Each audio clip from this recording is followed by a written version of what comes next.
Honda is finally bringing out a proper hybrid.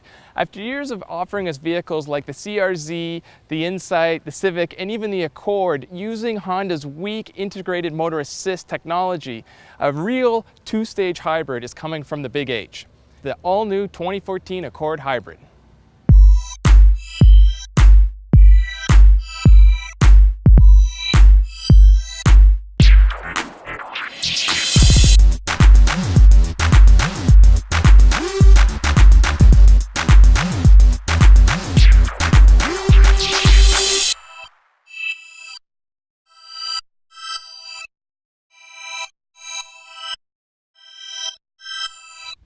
Honda is quick to point out that the all-new Accord introduced last year is the #1 selling sedan amongst retail consumers. The hybrid is being added to further increase this lead. It is powered by an all-new 2-liter Atkinson cycle 4-cylinder engine producing 141 horsepower and 122 pound-feet of torque, and Honda says this is 10% more efficient than their current 2-liter engine. Attached to this engine is a 124 kilowatt electric motor generating 166 horsepower and 226 pound-feet of torque, and combined the two units will make an output of 196 horsepower. Power is sent to the front wheels through what Honda calls an eCVT, which is basically a direct drive transmission.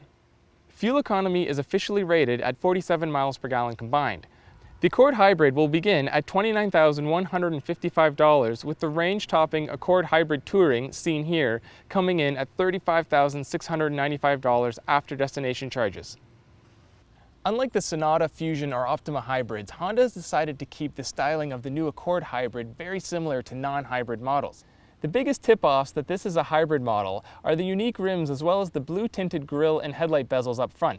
In back, there is a unique rear spoiler, blue-tinted taillights, as well as a rear diffuser. Take a little closer look and you will notice the hybrid is slightly longer and slightly lower than regular Accords. And what aren't visually obvious are the aluminum hood and an all-aluminum front subframe exclusive to the hybrid. Inside, the hybrid is very similar to regular Accord models except for some different menu screens, unique gauge cluster, and a couple different trim pieces. That means it's just the usual fare in here, which is a bit drab yet well laid out with high quality fit and finish. As can be expected from a sedan turned hybrid, there's a little less trunk space in this car. It has lost 3 cubic feet and it goes down another half cubic foot when you go to the higher trim models thanks to the addition of a subwoofer back there. Like regular Accords, the hybrid comes equipped with lane watch blind spot monitoring, a rear view camera, LED daytime running lights, dual zone automatic climate control, and optional forward collision warning, lane departure warning, adaptive cruise, and navigation. The hybrid Accord weighs just over 3,600 pounds and is basically on par with the V6 Accord. Now, Honda's achieved this by lightening up a lot of materials in the vehicle. Of course, having low rolling resistance tires and extra boosted steering means this Accord's a little more numb than your garden variety Accord, but it still drives pretty good and better than most other hybrids. Honda seems to have stolen a page from Toyota's playbook by having regenerative brakes that are seamless. It feels like you're just braking with a normal car, whereas some other hybrids you can really notice when the regen braking and the regular braking switch back and forth. The Accord Hybrid can be driven in 3 modes: EV, hybrid, and direct drive.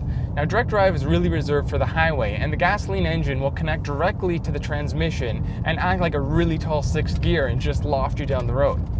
EV mode can be turned on at any speed, even on the highway, but at those speeds, even the slightest touch of the throttle will cause the gasoline engine to refire.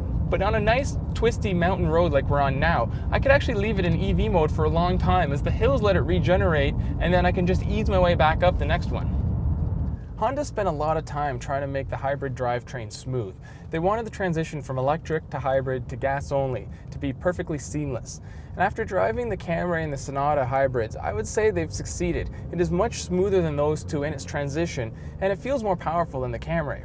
Another advantage for the Accord over the Camry is it'll stay in battery-only mode a lot longer and with more throttle application than that Camry. The one downside, though, is the Accord seems louder under throttle than either the Camry or the Sonata, and that's not just with the gas engine on, that's also with the electric motor running.